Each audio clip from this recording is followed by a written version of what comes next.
Doing a condenser replacement on my 2008 Honda Accord EX. I got a part off of Rock Auto here. It was, I think, $90 some TYC. It's already been installed there. It's a simple install. There's 4 bolts in each corner. Way easier with the fender off, which is not a hard operation to do. After I've done this, is the dryer is included here.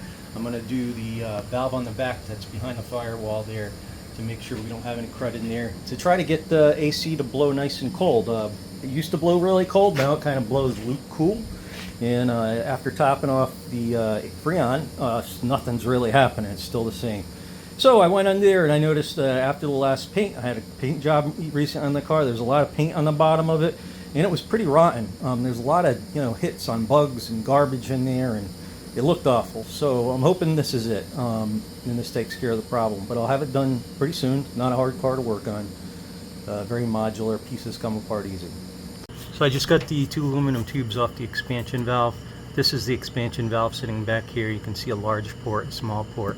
There was one 10mm bolt here. All I had to do is take that off and then yank it. Just one good yank. Pulled this assembly right off.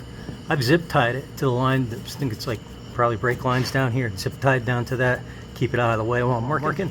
I got 2 bolts right here. They look like an Allen head type bolt, and I'm gonna have to go find a socket for that.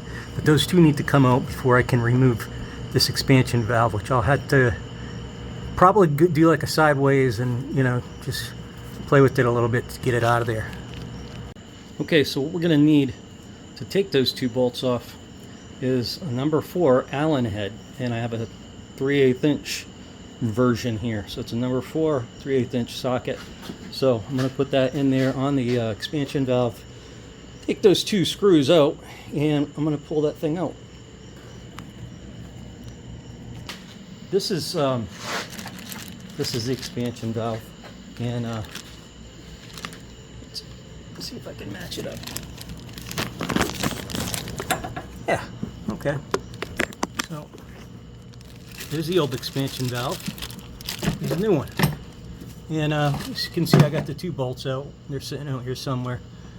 And they're corroded, very corroded, so I'll probably have to strip those and maybe cold galv them or something. But yeah, you can see now my next step here is going to be to take it out with this pair of pliers. The new expansion valve just slid right in. It's some kind of foam rubber all the way around it. There's not enough room really to get to the O-rings, so fingers crossed they looked good. I didn't see any no tears on them. Not that I could see them very well, so there's a risk I'm taking here by not replacing the O-rings, but it looks like something that could really be a